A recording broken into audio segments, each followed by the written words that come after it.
नमस्कार मित्रों, मैं गौरव सिंह आपका स्वागत करता हूं अपने YouTube channel novels in audio dot Gaurav में। मित्रों, आप सुन रहे हैं भंवर उपन्यास जो गुलशन नंदा जी द्वारा लिखा गया है का 5वां और अंतिम भाग। यह उपन्यास आपको अपने मूल रूप में ही सुनाया जा रहा है, कहीं से भी इसमें कोई भी काट-छाट नहीं की गई है। अध्याय 13। रात के 10 बजने वाले थे। सुषमा अभी तक हवाई अड्डे से न लौटी थी। रात नीरव और अंधकारपूर्ण थी। रूपा बार बार अपने कमरे की खिड़की से झांककर खेतों के बीच से भाग दौड़ करती हुई उस गड़ी सड़क को देखने लगी जो चंडीगढ़ को जाती थी, लेकिन उसे दूर दूर तक किसी कार का प्रकाश दिखाई न दिया। लव और कुछ दोनों सो चुके थे। हरनाम बाहर बरामदे में बैठा ऊँघ रहा था। घर में कोई भी ना था कि जिससे बातें करके वह समय काट सके। उसने एक पत्रिका उठाई और पढ़ने लगी। 2-4 पृष्ठ पढ़ने के बाद उसने उसे छोड़ दिया। उसका मन किसी भी काम में ना लग रहा था। कई दिन से माँ का भी कोई समाचार नहीं आया था। उसकी उदासी और बढ़ गई थी। वह काफ़ी बोर हो गई और उसने बाहर वाली खिड़की बंद कर दी और दोनों बच्चों को उड़ाया हुआ कंबल ठीक करने लगी। चांद सूरज की वह जोड़ी गहरी नींद का आनंद ले रही थी। हरनाम बरामदे में सर्दी से ठिठुर रहा था। रूपा ने उसे जगाया और जबरदस्ती सोने के लिए भेज दिया। रूपा को अब एकांत की आदत पड़ गई थी। सुषमा से भी उसे बड़ी प्रेरणा मिली थी।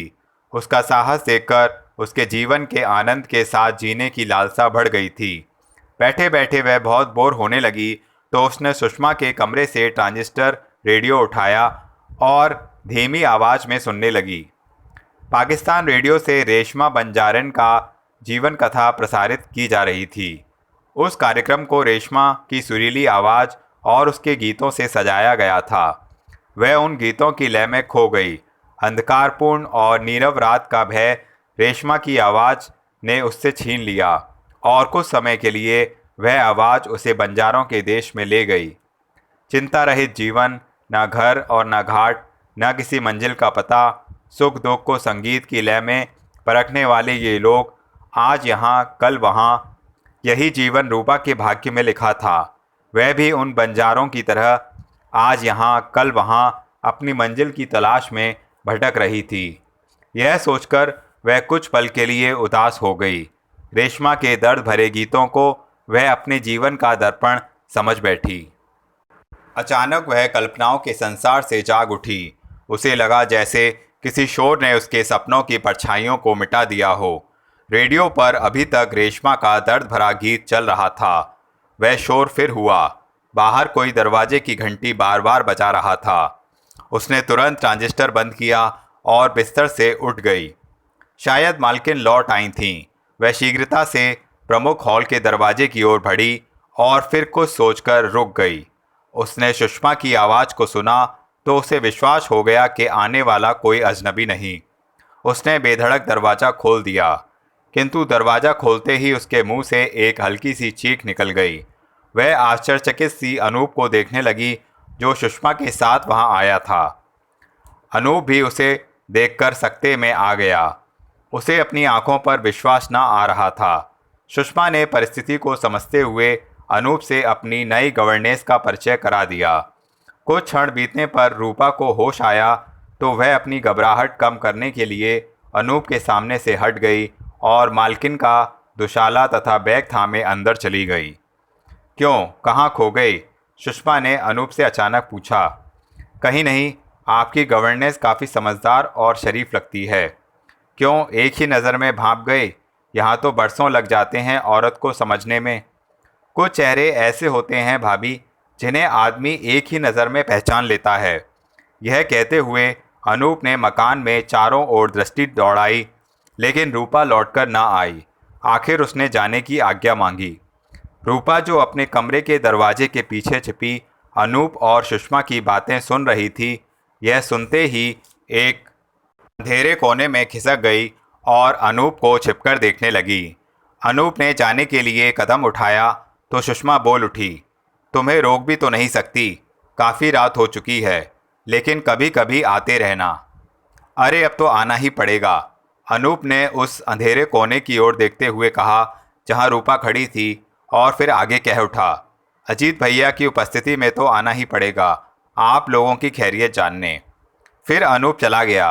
रूपा चुपचाप उसके कदमों की आहट सुनती रही, जो धीरे धीरे उससे दूर होती जा रही थी। उसका हृदय, जो अब तक किसी अदृश्य शक्ति की जकड़ में था, धीरे धीरे स्वतंत्र होने लगा। अभी तक उसके शरीर का कंपन दूर ना हुआ था। वह चुप खड़ी कार की उस आवाज़ को सुन रही थी, जो धीरे धीरे रात की नीरवता में विलीन हो रही थी। रूपा हॉल में लौट आई। उसने प्रमुख द्वार को बंद कर दिया और पलटकर मालकिन को देखा। उसके ओठों पर एक चंचल मुस्कुराहट थी। बड़ी ही नेक और होनहार लड़का है, देखो ना, इतनी रात गए छोड़ने चला आया, सुषमा ने कहा। आपके कोई लगते हैं? रूपा ने रुकते रुकते पूछा। अजीत जिस बीमार भाई को देखने गए हैं, उन्हीं का साला है अनूप, यानी मेरी जेठानी का भाई, चंडीगढ़ में रहता है। रूपा ने यह सुना तो मानो उसे किसी विषैले बिच्छू ने डस लिया। उसके सामने अनूप की दीदी का चेहरा आ गया और उस वचन की स्मृति जग गई जिसने उसके जीवन की मंजिल को बदल दिया था। वह अधिक देर तक चुप न रह सकी और बेचैन होकर सुषमा से पूछ उठी, वह नहीं गईं क्या अपने पति से मिलने? नहीं, बड़ी जिद्दी है मेरी जिठानी, पति से अनबन क्या हुई, उसे सदा के लिए त्याग दिया। उनका भाई भी क्या इसी पक्ष में है? है तो नहीं, लेकिन कुछ कहने का साहस नहीं है उसमें। बचपन से उसे बेटे की तरह पाला है उसकी दीदी ने, इसलिए उसे माँ का मान देता है। सुना था शिमला में वह किसी लड़की से प्यार कर बैठा था, लेकिन दीदी के कारण उसे वह प्यार भी ठुकराना पड़ा। वह क्यों? उसने डरते डरते पूछा। लड़की निर्धन और किसी दूसरी जाति की थी। दीदी, क्या तुम भी जात पात और ऊंच नीच को मानती हो? मानती तो नहीं, लेकिन समाज से डरकर मानना ही पड़ता है। रूपा को सुषमा की यह बात एक तीर की तरह लगी। वह जीवन के ऐसे भंवर में फंस चुकी थी जहाँ से कोई भी उसको बाहर निकालने की शक्ति न रखता था। वह यह सोचकर चुप हो गई। सुषमा को नींद आ रही थी। उसने रूपा से घर का हर दरवाज़ा चेक करने के लिए कहा और अपने बेडरूम की ओर जाने लगी।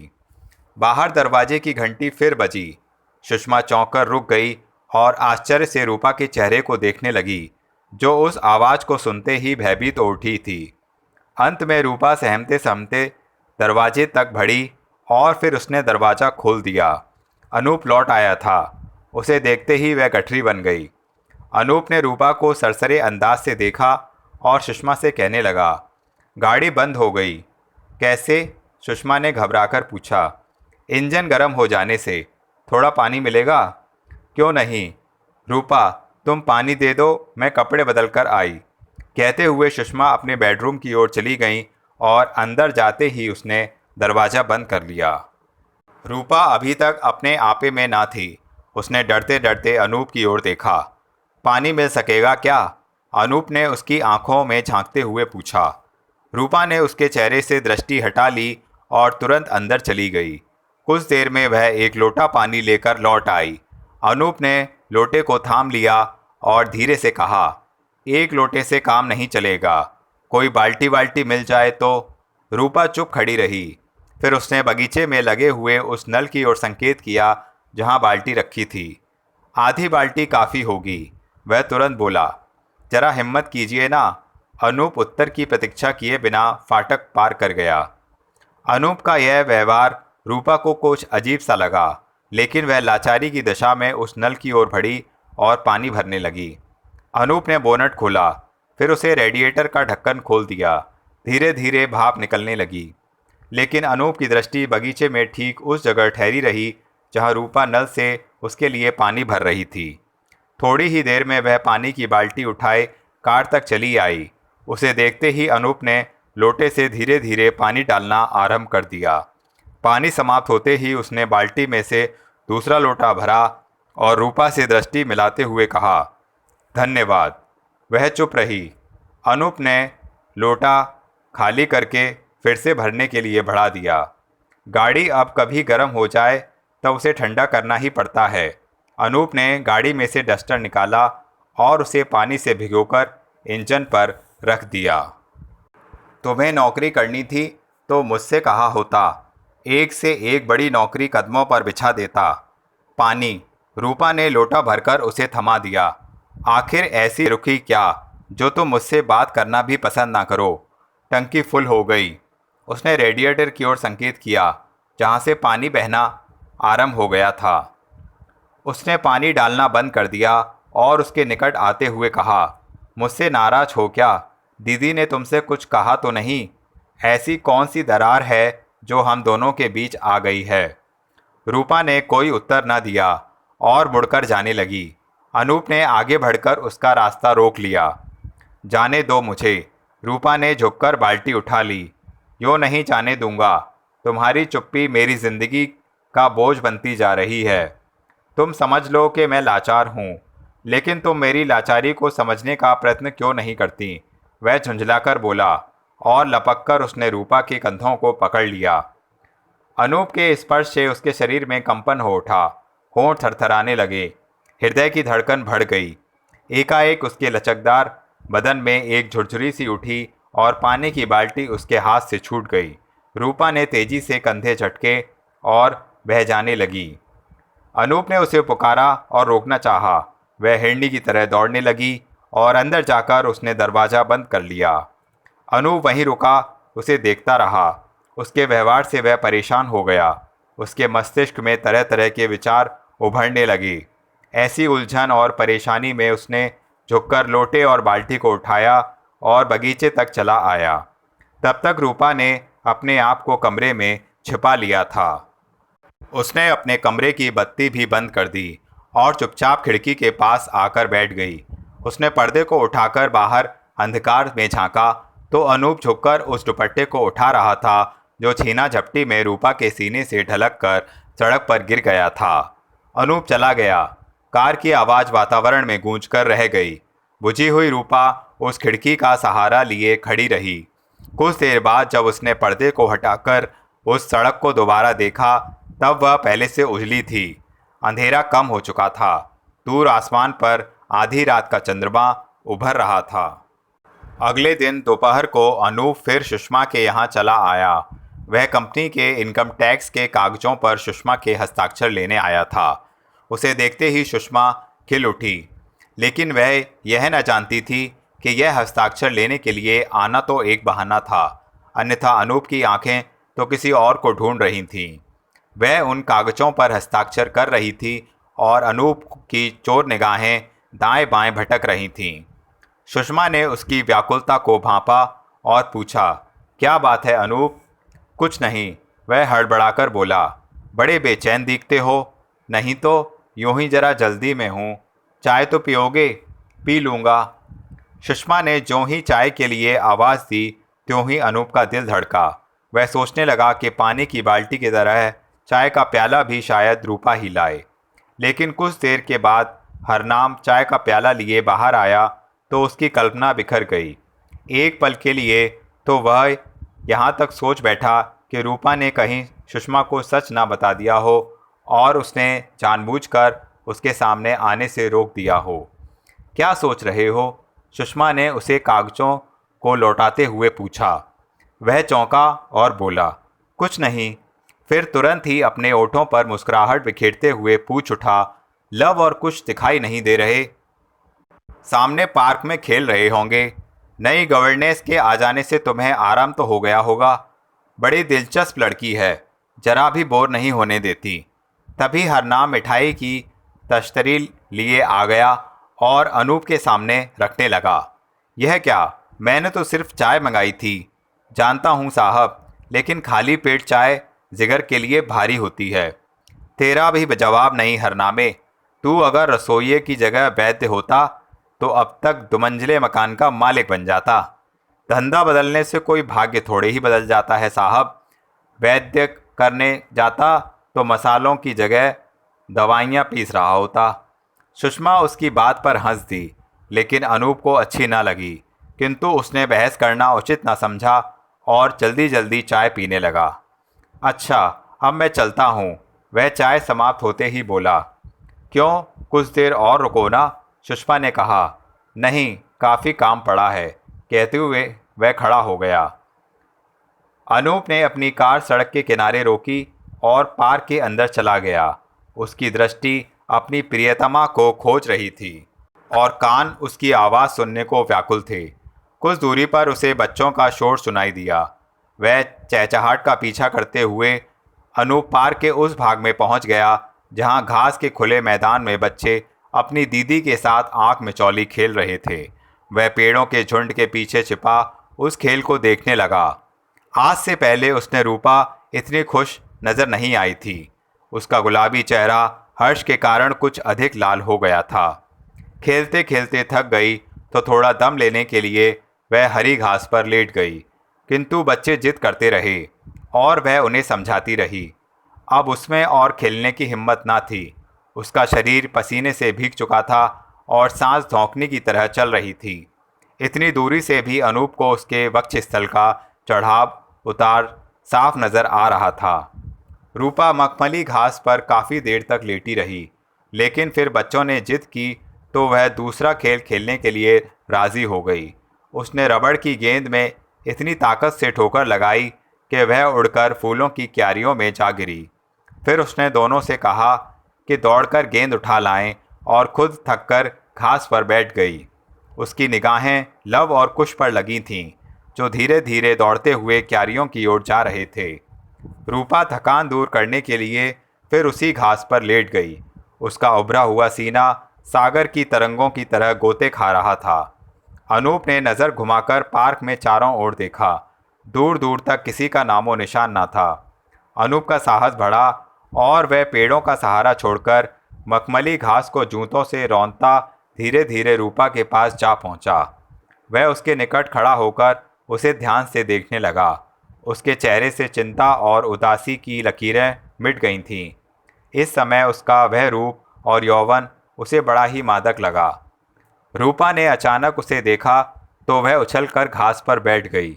उसकी सांसें फिर बेकाबू हो गईं और उसमें इतना साहस न रहा कि वह खड़ी हो जाए। कुछ देर तक दोनों चुपचाप एक दूसरे को देखते रहे। अनूप ने जो जेब से एक दुपट्टा निकाला जो रात में रूपा ने सीने से खिसककर सड़क पर जा गिरा था। तुम्हारी अमानत। उसने दुपट्टा रूपा की ओर बढ़ा दिया। रूपा ने कांपते हाथों से उस दुपट्टे को पकड़ना चाहा, लेकिन अनूप ने झट उसे खींच लिया और कहा, इजाज़त हो तो इसे मैं ही रख लूं, तुम्हारे प्यार की निशानी समझकर। रूपा उसके ओठों पर शरारत का रंग देख रही थी। वह चुप रही और हिम्मत करके घास पर खड़ी हो गई। उसने अनुभव किया कि वे पांव जो अभी थोड़ी देर पहले उस मखमली बिछौने पर उछल कूद कर रहे थे, अब लड़खड़ाने लगे हैं। अनूप ने उस दुपट्टे को मफलर बनाकर गले में लपेट लिया और कहा, तुम लाख मुझसे दूर भागो, मैं तुम्हें छोड़ने वाला नहीं। देखिए, आप यहाँ से चले जाइए, कोई देख लेगा तो ठीक ना होगा। यह भी बुरा ना होगा। यह मेरी नौकरी का प्रश्न है, यह मेरे जीवन का प्रश्न है। आप मुझे भूल क्यों नहीं जाते? मैं तुम्हें उस दिन भूलूंगा जिस दिन तुम मुझे दगा दे जाओगी। समझ लीजिए मैं दगाबाज हूँ, धोखेबाज हूँ। यूँ बातों से काम ना चलेगा। धोखा तो तुम्हें किस्मत दे रही है। उधर माँ की जिम्मेदारी और इधर मेरी दीदी का डर। दीदी का डर कैसा? अगर डर ना होता तो दीदी से तुम कभी यह ना कहती कि क्या? अपने मन से पूछ लो, क्या कहा है तुमने? उन्होंने क्या कहा है आपसे मेरे बारे में? वही सब जो शिमला में तुमने कहा। मैंने तो उन्हें वचन दिया था कि तुम्हारे रास्ते में कभी ना आऊँगी। क्यों, ऐसा क्यों कहा तुमने? वह चिल्लाकर पूछ उठा। उसकी आंखें लाल हो गईं और जोश में चेहरा तमतमा उठा। और रूपा समझ गई कि वह उससे सारी बातें पूछ लेना चाहता है। उसे शायद कुछ भी ना पता था, अन्यथा वह एकदम क्रोधित ना होता। अनजाने में वह उसे सब कुछ बता बैठी थी। उसका शरीर बौखलाहट के मारे कांपने लगा और वह नज़र बचाकर इधर उधर बच्चों की तलाश करने लगी। लेकिन अनूप एकदम उसके सामने खड़ा हो गया और गिड़गिड़ाकर पूछने लगा, हाँ रूपा, बताओ, क्या वचन दिया था तुमने दीदी को? क्या कहा था उन्होंने तुमसे? तुम्हें मेरी कसम। नहीं, वह चिल्लाई और वहाँ से भागने लगी। अनूप ने आगे बढ़कर उसका रास्ता रोक लिया और अपने मजबूत हाथ उसके कंधे पर रख दिए। वह घबराकर उसके चंगुल से निकलने का प्रयत्न करने लगी। तभी अचानक चौंक कर वह रुक गई और उसके मुंह से एक चीख निकल गई। रूपा की आंखों में भय की एक विचित्र सी छाया देखकर अनूप ने अपनी पकड़ ढीली कर दी और मुड़कर उस ओर देखा जहां जग्गी खड़ा था। उनसे कुछ दूर खड़ा जग्गी शरारत से मुस्कुरा रहा था। रूपा तो जैसे लज्जा से धरती में धंस गई, लेकिन अनूप ने अपनी घबराहट को प्रकट न होने दिया। जग्गी उसी व्यंग भरी मुस्कुराहट के साथ रूपा को देखते हुए आगे बढ़ा और फिर अनूप की ओर दृष्टि फेरकर बोला, क्यों अनूप, माल काफ़ी नमकीन है। पहली बार जब मैंने इसे आंटी के यहाँ देखा तब मेरी नीयत भी बिगड़ गई थी। जग्गी। अनूप के ओठों पर जग्गी का नाम थरथराकर रह गया। क्रोध की अधिकता के कारण वह कुछ न कह सका। अम्मा यार, बिगड़ते क्यों हो? तुम्हें पसंद है तो हम 50-50 कर लेंगे, जग्गी उसी तरह मुस्कुराते हुए बोला। इससे पहले कि वह कुछ और कह पाए, अनूप ने आगे बढ़कर उसका कॉलर पकड़ लिया और उसे पूरी शक्ति से अपनी ओर खींचकर पीछे धकेल दिया। जग्गी धड़ाम से धरती पर जा गिरा और दर्द से करा उठा, किंतु तभी वहां संभल कर खड़ा हो गया और अनूप की ओर लपका। लेकिन अनूप अपने स्थान से हट गया और जग्गी फिर धड़ाम से मुंह के बल जा गिरा। उसी समय बच्चों का एक शोर सा उठा। लव और कुश खुशी से तालियां बजा रहे थे। जग्गी ने दोनों हाथों को धरती पर टेक कर उठने का प्रयत्न किया, लेकिन उठ न सका। उसके हाथों से खून बह रहा था। खून की धार देखते ही बच्चे डर गए और रूपा की टांगों से जा चिपके। रूपा ने भी जग्गी की यह दशा देखी, किंतु चुप खड़ी रही। जग्गी ने गुस्से में समझुंझलाकर जमीन पर थूका तो खून से भरा थूक घास पर बिखर गया। अनूप अपनी जगह पर अटल खड़ा रहा। वह शायद इस इंतजार में था कि जग्गी दोबारा बदतमीजी करे तो उसे वहीं ढेर कर दे। दोनों की आंखों में बदले और दुश्मनी की आग को अनुभव करते ही रूपा ने बच्चों को अपने साथ लिया और उन दोनों से कुछ कहे बिना पार्क से बाहर निकल गई। अनूप धीरे धीरे कदम उठाते हुए जग्गी के निकट पहुंचा और उसे धरती से उठाने के लिए हाथ बढ़ाया। जग्गी, जो अभी तक बदले की आग में भुना जा रहा था, अनूप के साथ सुलह करने के लिए राजी ना हुआ। वह खुद ही बड़ी कठिनाई से उठा और लंगड़ाते हुए पार्क से जाने लगा। वह पलटकर कभी अनूप को गुस्से से देख लेता। खून की बूंदें टपक टपक कर घास के हरे बिछौने पर अपने चिन्ह छोड़ रही थीं। जग्गी ने घर पहुंचते ही बात का बतंगड़ बना दिया। वह सुषमा आंटी के सामने अनूप को बुरा भला कहने लगा। उसकी आवाज़ सुनकर रूपा बच्चों के साथ अंदर चली आई। सुषमा ने उससे पूछताछ की तो वह कुछ भी ना बता सकी। मैंने तो उसे रूपा को छेड़ने से रोका चाहा था, लेकिन मुझे क्या पता था कि दोनों में झगड़ा नहीं बल्कि प्यार हो रहा है, जग्गी ने गरजते हुए कहा। जग्गी, क्या बक रहे हो तुम? सुषमा क्रोध में चीखी। बकना जो पड़ रहा है, पार्क में बच्चों के सामने खुल्लम खुल्ला, क्या यह अच्छा लगता है आंटी? यह झूठ है, रूपा कांपती आवाज़ में चिल्लाई। तो सच क्या है, तुम ही बता दो ना। कितना पुराना प्रेमी है वह तुम्हारा। शट अप जग्गी, सुषमा ने जग्गी को डांटा। मुझे कुछ नहीं सुनना, कुछ नहीं जानना, तुम जा सकते हो। जग्गी ने सुषमा को क्रोधित होते देखा तो बड़बड़ाते हुए बाहर निकल गया। अब सुषमा ने रूपा की ओर देखा, जो लज्जा से जमीन में गड़ी जा रही थी। वह आज अपनी मालकिन से दृष्टि मिलाते हुए डर रही थी। क्या यह सच है रूपा? सुषमा ने अपना संदेह दूर करना चाहा। रूपा ने उत्तर में अपनी गर्दन हिला दी, किंतु सुषमा को जैसे उसकी बातों पर विश्वास न आया। वह ऊंची आवाज़ में बोली, यह क्या कह रही है तू? वही जो एक ना एक दिन प्रकट हो जाने वाला था। क्या? शिमला में जिस लड़की से अनूप को प्यार हो गया था वह मैं ही हूँ, रूपा ने एक ही सांस में कह दिया और सुषमा की ओर देख उठी। यह सुनकर सुषमा के चेहरे का रंग फीका पड़ गया।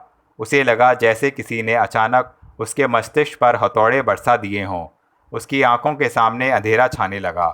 वह उस दशा में लड़खड़ाकर गिरने ही वाली थी कि दरवाजे की घंटी ने दोनों को चौंका दिया। सुषमा ने मुड़कर रूपा को देखा, जो दरवाजे तक जाने से डर रही थी। वह शायद समझ रही थी कि आने वाला अनूप के अलावा दूसरा कोई नहीं हो सकता। सुषमा ने अपने आप को संभाला और किसी तरह दरवाजे तक पहुंच गई। किवाड़ खोलते ही उसने अपने सामने पोस्टमैन को पाया। आपका तार, उसने कहा। सुषमा ने लपककर तार ले लिया और शीघ्रता से लिफाफा खोलकर पढ़ने लगा। तार पड़ते ही उसकी आंखें फटी की फटी रह गईं। उसने कठिनाई से पास रखी कुर्सी का सहारा लिया और बैठते ही गंभीरता से रूपा की ओर देखा। किसका है? रूपा ने डरते डरते पूछा। तुम्हारी बाँ। वह कुछ कहते कहते रुक गई। सुषमा ने तड़पकर सुषमा के हाथ से तार छीन लिया और पढ़ना शुरू कर दिया। माँ की मृत्यु का समाचार पढ़ते ही उसके मुंह से एक दर्दनाक चीख निकल गई और वह नहीं नहीं चिल्लाते हुए अपने घर की ओर भागी। कुछ पल पहले जो तूफान उस घर में आया था, इस भयानक और दर्दनाक समाचार से अचानक ही खत्म हो गया। अध्याय 14। चर्च की घंटियों की आवाज़ शिमला की पहाड़ियों में लगातार गूंज रही थी। आज इतवार था। सदा की तरह चर्च की सर्विस जारी थी, लेकिन आज रूपा चर्च के बजाय उसके थोड़ी दूर एक सुनसान और बंजर पहाड़ी के आंचल स्थित कब्रिस्तान में खड़ी थी। कुछ लोगों की भीड़ के सामने रोसी को दफनाया जा रहा था। उस भीड़ में sister Teresa, mother superior, doctor Bakshi, कुछ नर्सें और कॉलेज की कुछ एक लड़कियां भी सम्मिलित थीं, जो रूपा की हमदर्द थीं। हर कोई रूपा की दशा देखकर दुखी था। यह गुमसुम खड़ी अपनी माँ के अंतिम दर्शन कर रही थी। फिर जब उसे मिट्टी से ढका जाने लगा, तब वह रुख बदलकर खड़ी हो गई। उससे यह दर्दनाक दृश्य न देखा गया। उस भीड़ में जॉन भी खड़ा था। उसकी लाल लाल शराबी आंखों में आज आंसू थे। उसे वहां देखकर आज रूपा को उससे घृणा न हुई, किंतु वह उसकी ओर अधिक देर तक न देख सकी। आंखों में दुख और पीड़ा के आंसू भरे वह फिर उस चेहरे को देखने लगी जिसने अपने जीवन में शायद ही कोई दिन खुशी से काटा हो। वह शायद ही कभी खुशी की नींद सो सकी थी, किंतु आज उसे कितना आराम मिल रहा था, कितने चैन की नींद सो रही थी आज वह। लेकिन उस आराम के बाद जब उसकी आंख खुलेगी, तब वह अपनी बेटी को भूल चुकी होगी। यह सोचते ही उसकी आंखों से छमछम आंसू बहने लगे। लोगों ने रोजी की कब्र पर फूलों का हार रखने आरंभ किए तो सिस्टर टेरेसा बाइबल से एक दुआ पढ़ने लगी। हर किसी का ध्यान तब भगवान की ओर हो आया। रूपा भी दुनिया की रीति निभा रही थी, लेकिन आज उसे ऐसा लग रहा था जैसे उसका भगवान उससे रूठ गया हो। धीरे धीरे भीड़ कम होने लगी। कॉलेज की लड़कियों ने सहानुभूति प्रकट की और धीरज बंधाते हुए चली गईं। सिस्टर टेरेसा ने रूपा से हॉस्टल में रहने के लिए कहा, किंतु वह ना मानी और चुपचाप उस भीड़ के साथ कब्रिस्तान से बाहर आ गई। उसने मन ही मन उन सबको धन्यवाद दिया और भीड़ में इधर उधर कुछ देखने लगी। लेकिन जॉन वहाँ ना था। वह शायद बेटी से उसकी माँ छीन लेने के बाद नज़र मिलाने की शक्ति न रखता था। रूपा ने किसी की न सुनी और अपनी माँ के जर्जर मकान में लौट आई। वह आज उस देवी की स्मृतियों के साथ लिपट कर रोना चाहती थी। उसने उस जर्जर मकान में कदम रखने से पहले देखा कि जो ताला लगा वह गई थी टूटा पड़ा है। यह देखकर वह पल भर के लिए ठिठक गई। जब से उसकी माँ बीमार हुई थी, तभी से वहाँ ताला लगा हुआ था। आधी किवाड़ खुली देखकर वह शीघ्रता से आगे बढ़ी। अंदर से कोई आहट आ रही थी, जैसे कोई जमीन को खोद रहा हो। वह यह सोचते ही भयभीत हो उठी। पहले उसने सोचा कि पड़ोसन को बुला ले, लेकिन रामकली घर से जा चुकी थी। अंत में उसने खुद ही हिम्मत करके किवाड़ों को धकेल दिया। कमरे के अंदर बैठा जॉन उसकी माँ के संदूक को टटोल रहा था।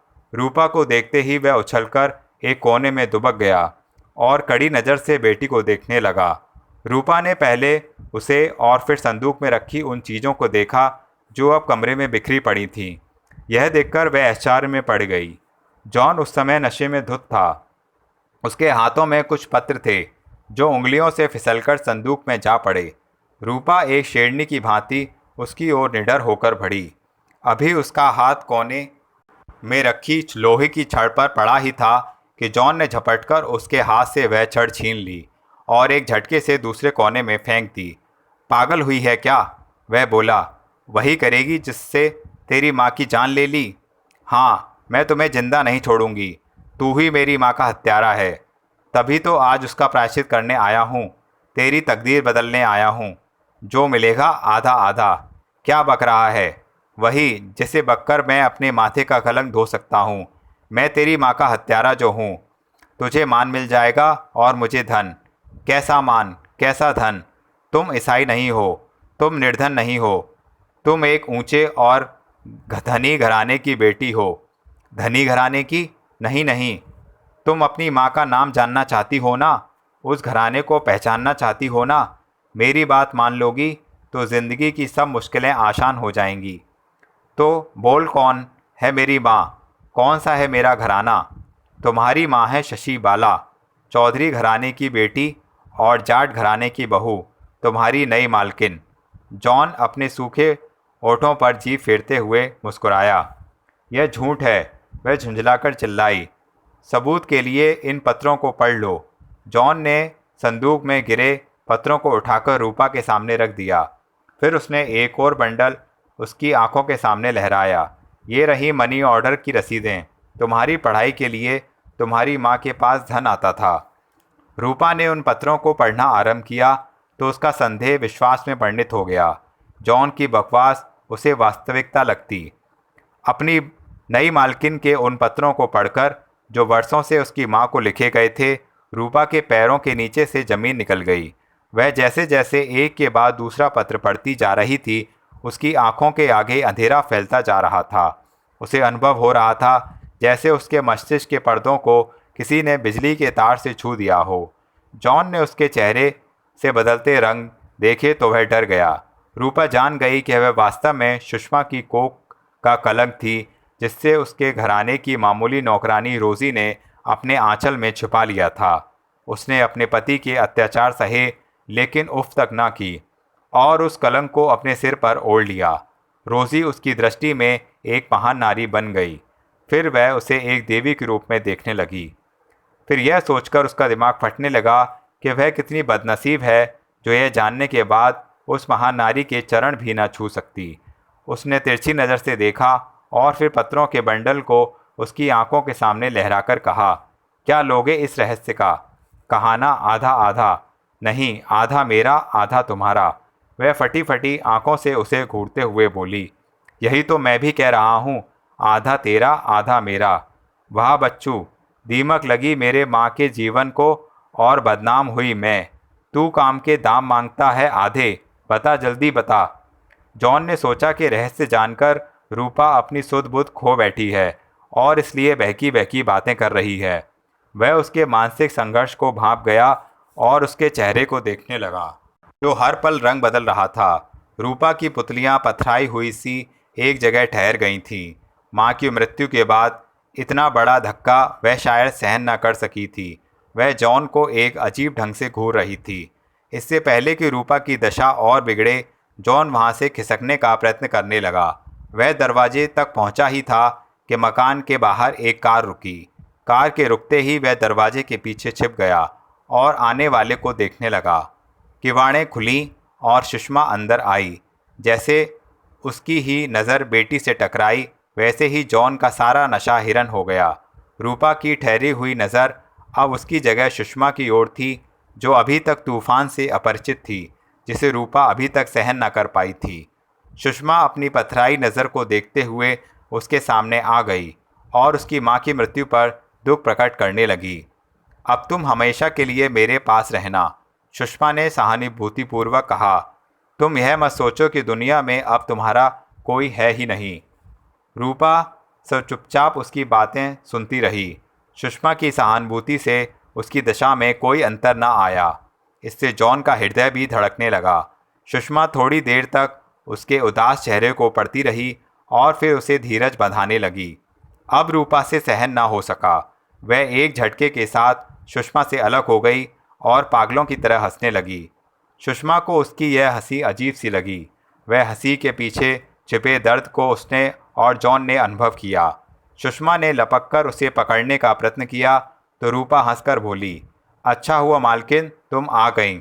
देखो तो यह क्या बक रहा था। रूपा ने नज़र फेंककर जॉन की ओर देखा। वह उस कोने से निकल आया जहां वह छिपा हुआ था। रूपा झपटकर उसके सामने गई और उसके गले में लटके मफलर को बल देकर उसने उसे अपनी पकड़ में ले लिया। दीवाना कहीं का। वह उसे खींचकर सुषमा के सामने ले आई। कहता है मेरी माँ वह नहीं, कोई और है। तुम्हारी रोज़ी ने किसी और का कलंक जिंदगी भर अपने सीने से लगाए रखा। यह कोई बात हुई मालकिन? रूपा, सुषमा ने थरथराई आवाज़ में उसे पुकारा और दोनों कंधों को थामकर उसे झंझोड़ा, लेकिन वह अपने पागलपन के दौरे से बाहर ना आई। उसने अभी तक जॉन की गर्दन को पकड़ा हुआ था। वह मफलर को झटके देकर चिल्लाई, मेरी मालकिन के सामने बता कि मेरी माँ कौन है। बता, जल्दी बता। जॉन ने रूपा के पागलपन से बचने के लिए चालाकी से काम लिया और अपनी गर्दन मफलर में से निकालकर वहाँ से भाग निकला। रूपा उसे भागते देखकर गालियाँ देने लगी और आंगन में बिखरी चीज़ों को उठा उठाकर फेंकने लगी। वह भाग गया तो रूपा ने सुषमा की ओर देखा, लेकिन अब तक उसकी आंखों में घृणा जाग चुकी थी। वह घूर घूर कर सुषमा को देखती रही, फिर धीरे धीरे उसके पास चली गई और उसकी आंखों में झांकने लगी। सुषमा उसकी यह दशा देखकर सिर से पांव तक कांप गई। उसके होंठ सूख गए और जीभ तालू से चिपक गई। भयभीत दृष्टि से देखते हुए उसने बेटी को अपनाने के लिए अपने हाथ फैलाए, लेकिन रूपा ने उसके हाथों को झटक दिया और क्रोध में भरकर फुफकार उठी, मुझे मत छुओ, तुम मेरी कोई नहीं, मेरी माँ मर चुकी है। बेटी, थरथराई आवाज़ में सुषमा बस इतना ही कह सकी, तुम्हारे ओठों पर ये शब्द शोभा नहीं देता दीदी। मैं जानती हूँ कि तुम अमीर हो, लेकिन मेरी माँ जैसी अमीर का दिल तुम्हारे पास नहीं है। मैं यह भी जानती हूँ कि तुम एक ऊंचे घराने की बेटी और बहू हो, लेकिन मेरी माँ जैसी महान तुम नहीं हो। तुम जिस पाप की गठरी को छूने से दिन रात डरती रही, वह तुम्हें अपना मानने से इनकार करती है। तुम माँ नहीं, माँ के नाम पर एक धब्बा हो। क्रोध और जोश में जो उसके मुंह में आया, रूपा सुषमा को सुनाती रही, और जब सुषमा से अधिक सहन ना हो सका, तब उसने तड़प कर रूपा के गाल पर एक जोरदार तमाचा जड़ दिया। कुछ देर के लिए मकान में एक सन्नाटा व्याप्त हो गया। माँ और बेटी एक दूसरे को उखड़ी नज़रों से देखने लगीं। सुषमा को अपने इस व्यवहार पर दुख हो रहा था, लेकिन बेटी के मुख से कुछ भी ना सुन सकती थी। रूपा की खूबसूरत किंतु पथराई आंखों में आंसू उभर आए और उसके हृदय की पीड़ा को प्रकट करने लगे।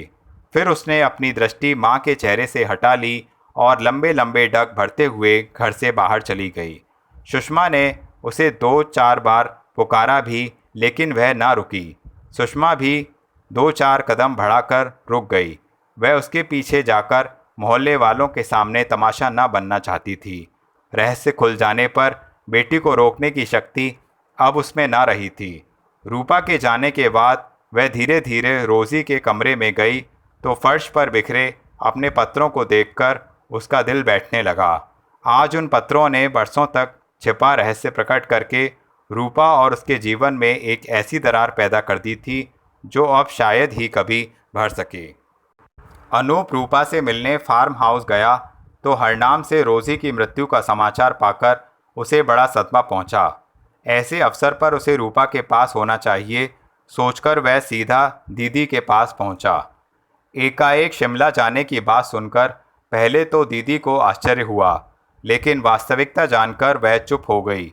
रोज़ी की आकस्मिक मृत्यु ने रूपा का जीवन अवसाद से भर दिया होगा, यह सोचकर शारदा का हृदय कांप उठा। लेकिन वह अनुभवी और सयानी औरत थी, उसने दुनिया देखी थी। वह यह भी जानती थी कि ऐसे अवसर पर आदमी भावुक होकर बड़े से बड़ा कदम उठाने के लिए तैयार हो जाता है। शारदा को यह भी पता था कि अब अनूप उसके कहने से रुकेगा नहीं। ठहरो, मैं भी चलती हूँ, शारदा ने पासा फेंका। नहीं दीदी, ऐसे अवसर पर तुम्हारा जाना ठीक ना होगा। वह क्यों? आखिर तुम भी तो जा रहे हो। मेरी बात कुछ और है और तुम्हारी कुछ और, वह लापरवाही से बोला।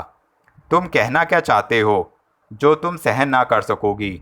रूपा अब अकेली नहीं रह सकती। अकेली कहाँ है वह?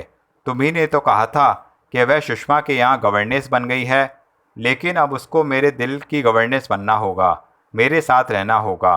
पागल हो गए हो? अपने ही घर की नौकरानी को अपनाकर समाज में मेरी हंसी उड़वाओगे? दुनिया तुम्हें क्या कहेगी? दुनिया की मुझे अब कोई परवाह नहीं, मेरा निर्णय अटल है। तुम इस बात का नतीजा जानते हो अनूप? वह गरज कर बोली। खूब जानता हूँ। अपने पति की तरह भाई भी हमेशा के लिए त्याग दोगी, यही ना? अनूप, शारदा सिर से पांव तक कांप गई। तो जाओ, हमेशा के लिए चले जाओ, लेकिन जो बोझ मेरे सीने पर महीनों से रेंग रहा है उसे अपने साथ लेते जाओ।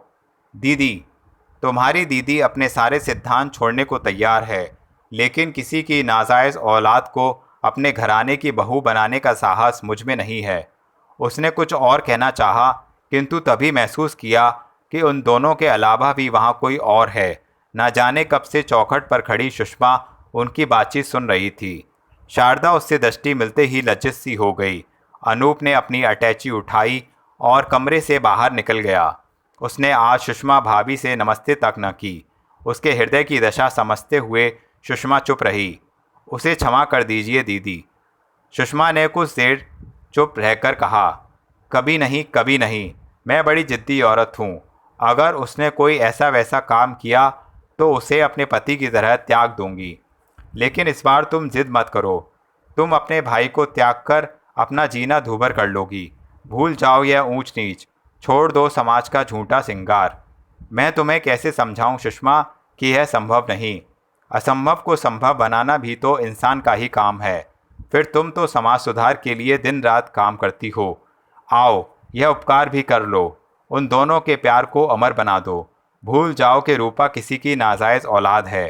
कहते कहते सुषमा की सांस फूल गई और आंखों में आंसू आ गए। यह तुम क्या कह रही हो शशि? शारदा ने उसके शरीर की कपकपी का अनुमान लगाते हुए पूछा। फिर वह उन आंखों में झांकने लगी जिनमें विवशता के आंसू झिलमिला रहे थे। सुषमा ने अपने बोझिल पलकों को उठाया और फिर लज्जा से दृष्टि झुकाकर अपने जीवन का रहस्य जेठानी के सामने खोल दिया। रूपा सुषमा की बेटी है, यह जानकर शारदा शक्ति में आ गई। उसे लगा जैसे उसके जीवन भर की तपस्या किसी ने एक झटके में भंग कर दी हो। शारदा चुप थी और सुषमा लज्जित। सुषमा ने अनुभव किया कि आज रहस्य प्रकट करके उसने जैसे बरसों से सीने पर रखा बोझ उतार फेंक दिया हो। शारदा की चुप्पी और परेशानी की चिंता न करते हुए गिड़गिड़ाकर बोली, रूपा के जीवन में तूफान आ चुका है। वह जान गई है कि वह किसकी बेटी है। वह रोज़ी की मृत्यु और इस आघात से पागल हो गई है। अब उसे संसार में किसी से लगाव नहीं रहा। अगर उसके जीवन को नया मोड़ ना मिला तो वह मौत को गले लगा लेगी। अब दया दान दे दो उसे, बचा लो उसकी ज़िंदगी। लेकिन मैं उसकी ज़िंदगी कैसे बचा सकती हूँ? अनूप के प्यार का दान देकर। शारदा चुप रही और उस लाचार औरत की भावनाएं तौलती रही जो उसके कदमों में आ गिरी थीं। अनूप रूपा को तलाश करते हुए जब उसके कॉलेज में पहुंचा, तब सिस्टर टेरेसा के कमरे के बाहर लड़कियों की भीड़ लगी हुई थी। वह उस भीड़ को देखकर रुक गया और लड़कियों के चेहरों को ध्यान से देखने लगा।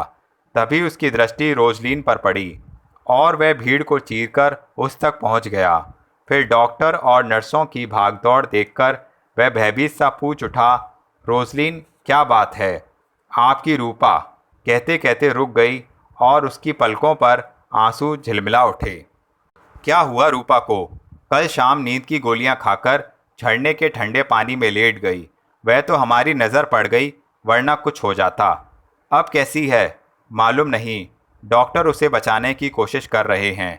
यह सुनकर वह पागल की तरह भीड़ को चीरकर उस कमरे के सामने जा पहुंचा जिसमें रूपा थी। उसने अंदर जाना चाहा तो नर्स ने रोक दिया। उसने रूपा को पुकारा और ज़बरदस्ती अंदर जाने लगा। तभी सिस्टर टेरेसा और डॉक्टर बख्शी बाहर आ गए। वह उन्हें देखकर रुक गया। सिस्टर टेरेसा को इस समय उनका आना बहुत बुरा लगा। अनूप यह समझ गया। उसने सिस्टर टेरेसा के बजाय डॉक्टर बख्शी से पूछा, अब कैसी है रूपा? वह खतरे से बाहर है, मैं उससे मिल सकता हूँ? नहीं, she is not to be disturb, doctor Bakshi ने तने कड़े स्वर में कहा। अनु वहीं चुपचाप खड़ा रहा तो सिस्टर टेरेसा ने कहा, शायद आपने सुना नहीं, she is not to be disturb. लेकिन सिस्टर, एक बार तो उसे इस हाल तक तुम्ही ने पहुंचाया है। लेकिन कुछ नहीं। अगर तुम्हें उसकी ज़िंदगी प्यारी है तो फ़ौरन यहाँ से चले जाओ। तुम्हारे नाम की भनक भी उसने सुन ली तो ज़िंदगी से हाथ धो दे लेगी, सिस्टर टेरेसा ने रुखाई से कहा। और फिर वह रूपा के कमरे से लौट गई। जाते जाते उसने नर्स को संकेत किया और दरवाजे पर लटकी चिक को गिरा दिया। चिक के गिरते ही अनूप को लगा जैसे उसकी जिंदगी में अंधेरा हो गया। अध्याय 15। रूपा ने अब संसार से विरक्त होकर नन बनने का निर्णय कर लिया। शिमला से सैकड़ों मील दूर दक्षिण भारत के एक छोटे से कस्बे में उसे ट्रेनिंग के लिए जाना था। जीवन की उलझनों को सुलझाने का एक यही मार्ग उसने सिस्टर टेरेसा के परामर्श से चुना और आज वह जा रही थी। बरसों पुराने नाते, अपने प्यार की स्मृतियां, जीवन के साथी, इन सब से दूर जा रही थी वह।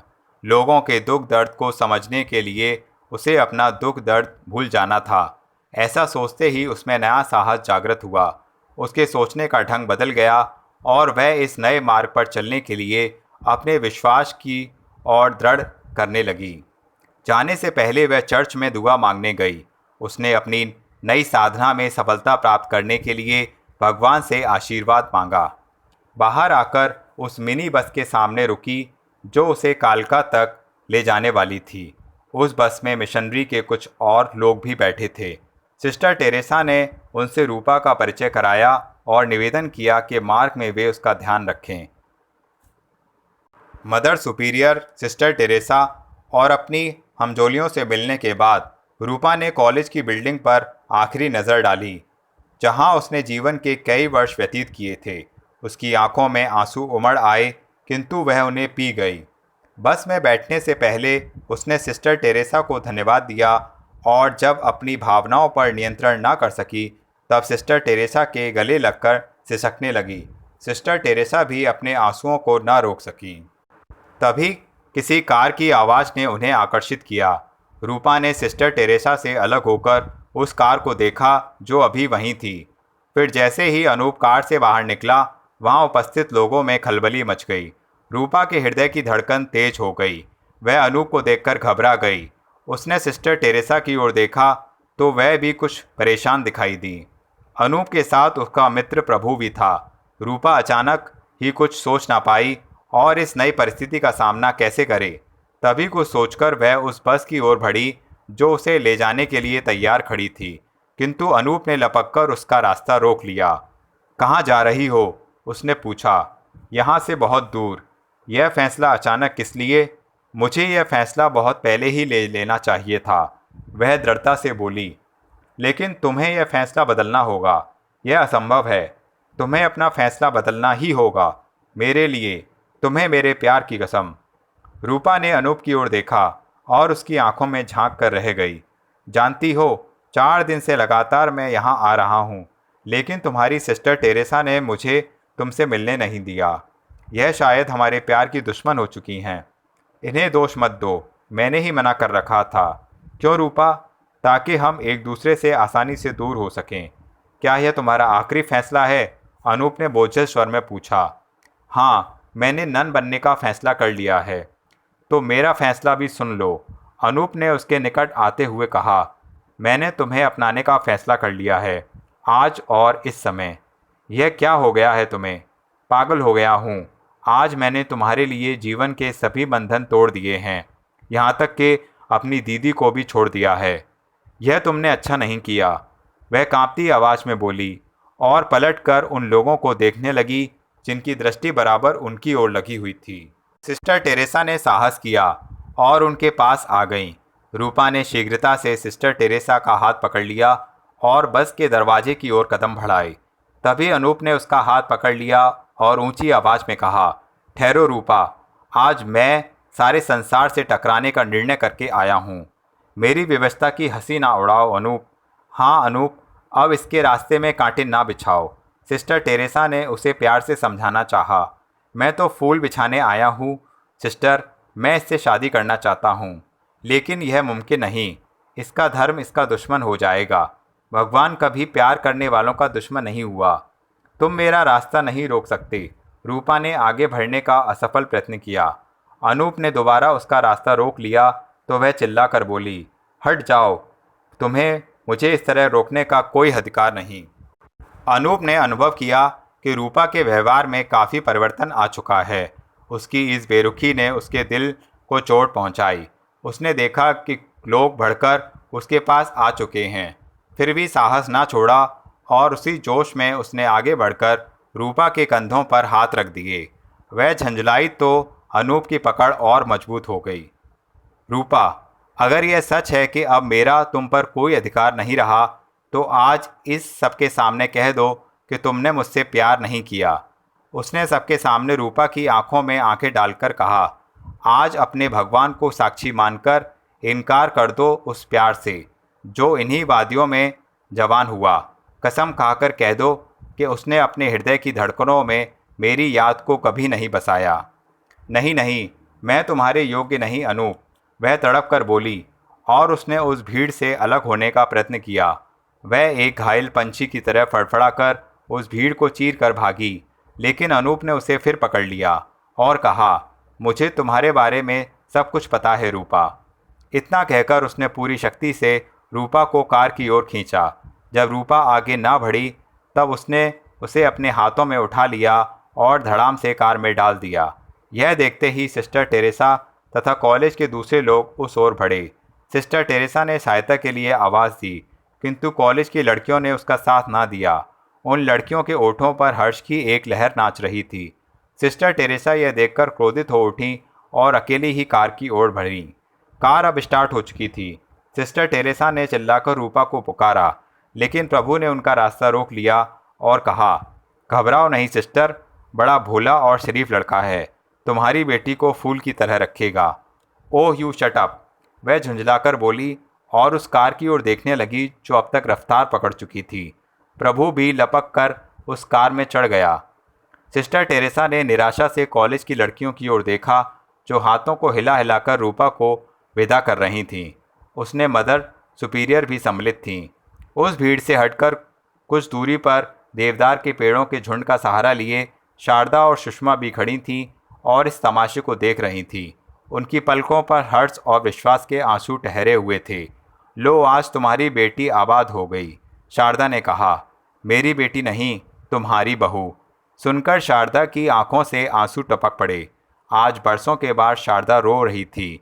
उसकी भावनाएं पिघल चुकी थीं। वह आज अपने सिद्धांतों को तोड़कर उनका प्यार जीतने आई थी, लेकिन उससे पहले ही अनूप बाजी जीत चुका था। इस प्रकार भंवर उपन्यास समाप्त हुआ। आशा करता हूँ मित्रों कि आपको यह उपन्यास अवश्य ही पसंद आया होगा। तो प्लीज़ चैनल को सब्सक्राइब करें, अपने फ्रेंड्स रिलेटिव्स को बताएं। मैं गौरव सिंह आपसे वादा करता हूँ कि इस तरह की अच्छी रोमांटिक कहानियाँ अच्छे राइटर्स के द्वारा लिखी हुई आपके सामने पेश करता रहूँगा। धन्यवाद।